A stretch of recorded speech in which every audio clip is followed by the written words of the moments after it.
Hey, what's up, guys? Yeah, today, so I'm going to talk about my titanium MIG 170. I see a lot of videos on the 200s, the multi-process 200s, some of the 140s, which is a little smaller than this guy, and then some flux core ones. I don't see a whole lot with MIG 170, other than I saw one dude that did one that kind of didn't know what he was talking about with welders.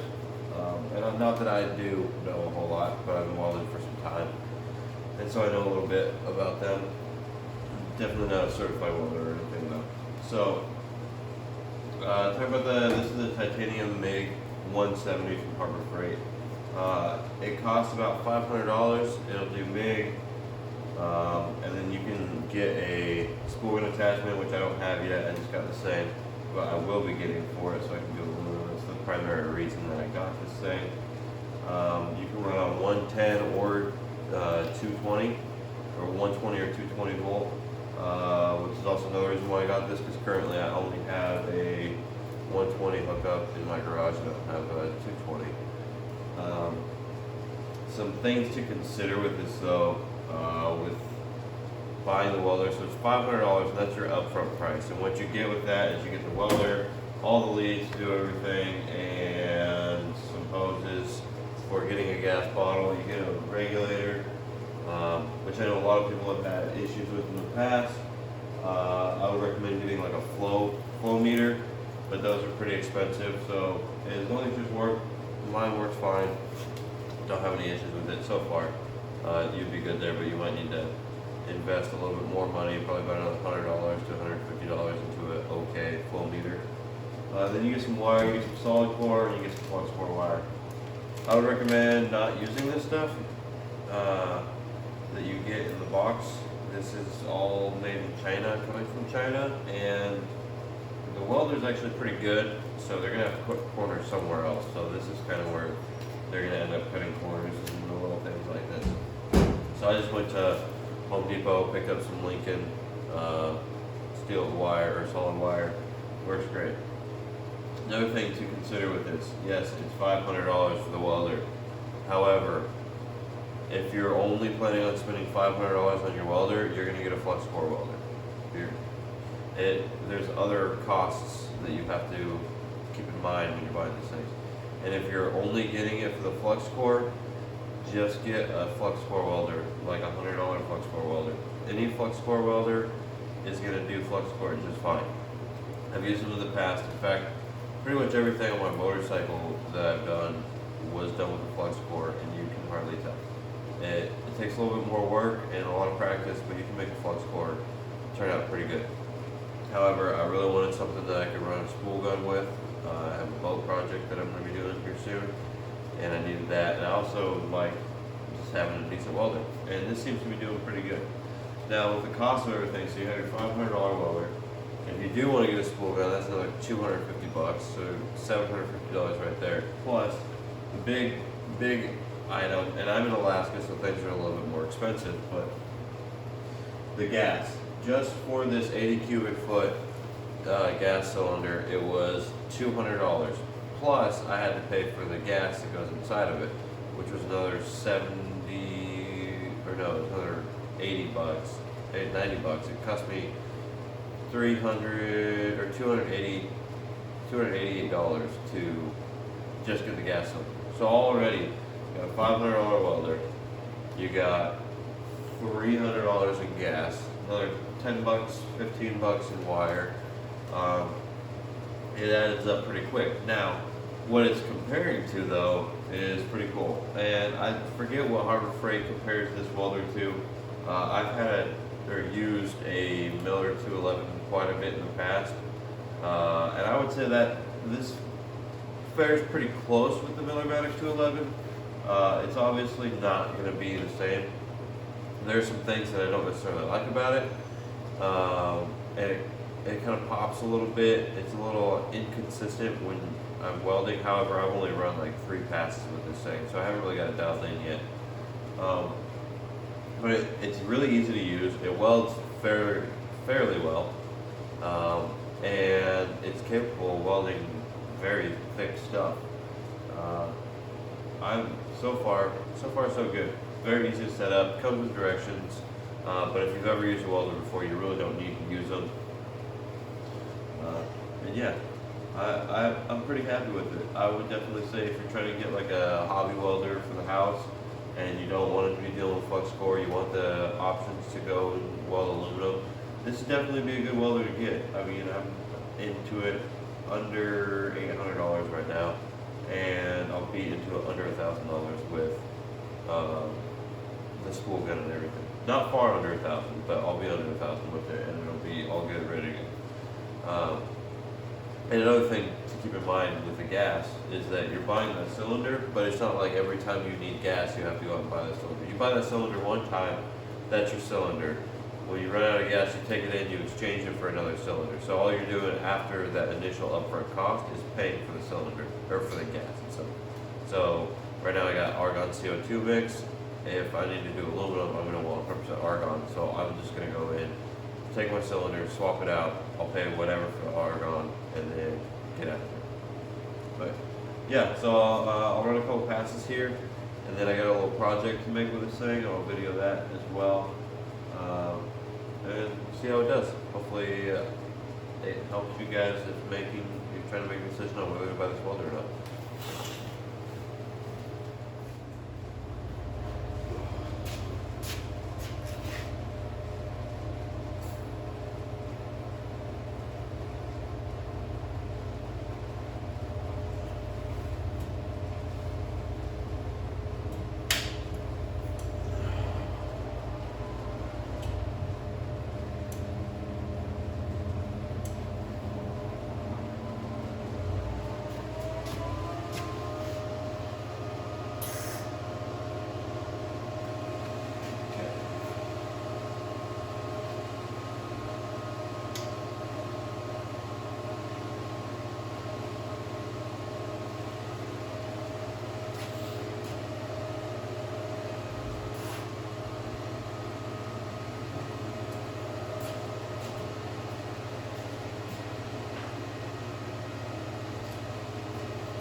Alright, so got my gas on. I got my gas set to about 22, 23 cubic feet an hour. My wire speed is set on about 6. Voltage is 18.8, right short of 19. And my inductance right now is on 5. I'm going to turn it up a little bit to 6, 5.5, 6. With the inductance, kind of hard to explain. If you're curious about what that is, weld.com does a really good video on that. Get this ground cable hooked up. A lot of people don't really like these ground clamps that they come with. I don't see any issues with it. I actually kind of like it. So I'm not going to go out and say that that's bad. I'll probably won't ever change this out, but it's bolted on. It's not crimped. So if you don't like it, it's too easy to change out.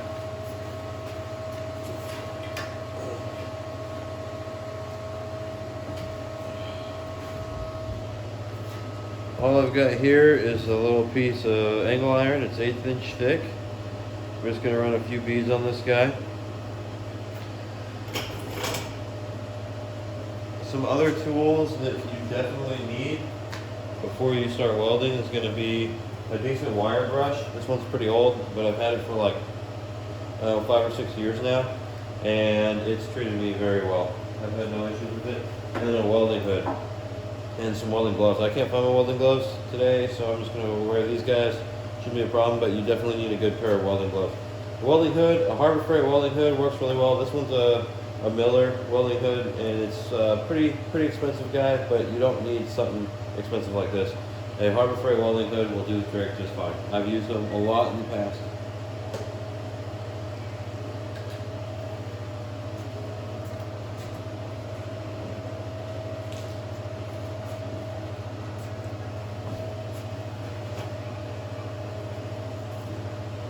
When you're running a MIG, a couple things to keep in mind, and this is kind of where that guy that I talked about in the video earlier I had done a review on the 170, kind of messed up. So when you're using something with slag, like a flux core, MIG, or a stick welder, you want to drag your bead.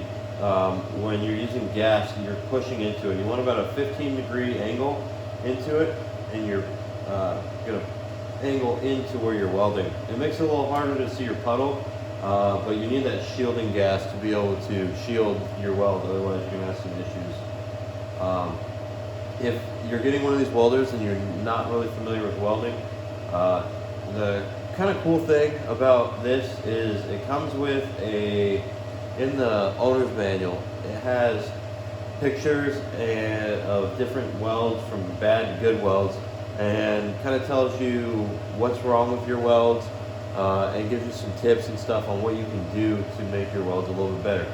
So that was pretty cool to see. I hadn't really looked into them before this, but for somebody who's never welded before, get something like this, wants to learn how to weld, definitely a big plus is having something to kind of show you. There's also a ton of videos on YouTube on how to weld, and I'm almost guaranteed you can find somebody in your local area that wouldn't mind showing you how to weld. Alright, let's do a couple beads on this and have a look at it.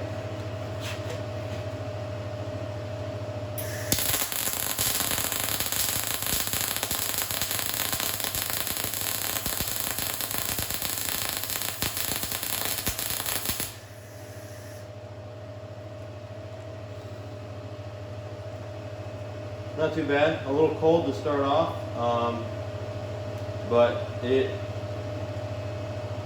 not looking too bad. Turn it up a little bit. Might turn up the voltage just a little bit. Something you can do though, because as you weld, so right here, kind of hard to see. I'll take a picture of these welds after I'm done. This bottom one's going to be my first weld, and then I'll kind of move up. You'll see the start of this weld is kind of humped up. Not a whole lot of penetration, but as it heats up, you get a little bit more penetration. So if you have issues with this and you want to be able to run slow, preheat your whatever you're going to weld before you do weld. Take a propane torch or something, heat it up, and then you should be good to go. Turn my voltage here, smidge. Alright, 19.2 volts. That's where we're at.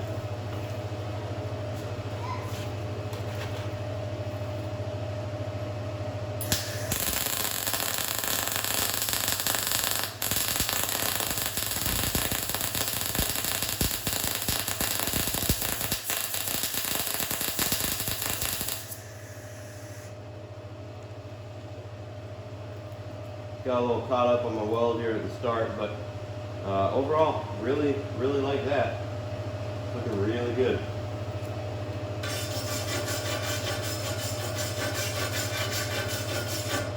Keep in mind this is 1/8 inch steel on 110 or 120 volts with a 15 amp circuit breaker. Can't do too much thicker than this, but I got a lot of room to wiggle on my welder.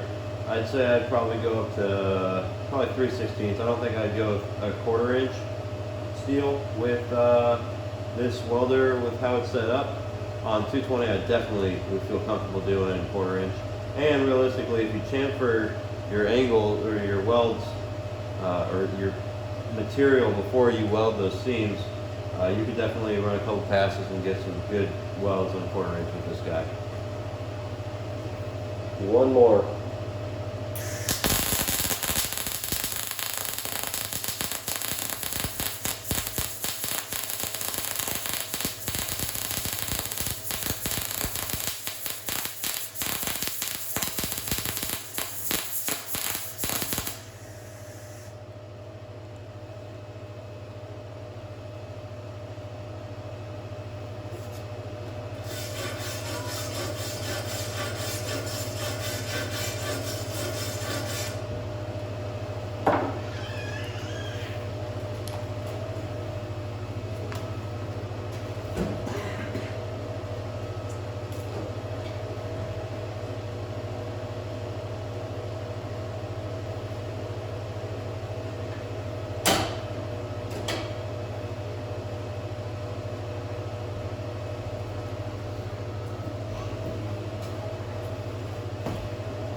A little thin, ran a little fast on that guy. I got it pretty hot, but overall, really happy with this thing.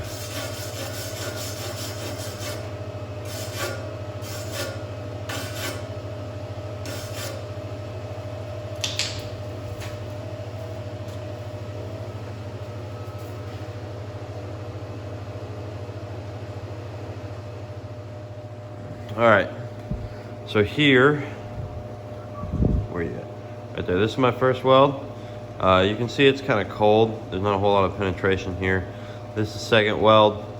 I got kind of caught up right here, but after that, looks real good coming across here. Third weld, pretty good coming across. As I got to here, my tensioner on my for my wire is a little loose, so I tightened it up after this weld, but it stopped feeding very well here. But pretty good weld there, good penetration. This third one I kind of cranked it up and just burned a hot pass, and it's a little thin, a little too fast of a pass, so turn things back down a little bit. But overall, very happy. All right, so initial thoughts on this thing. I really like it.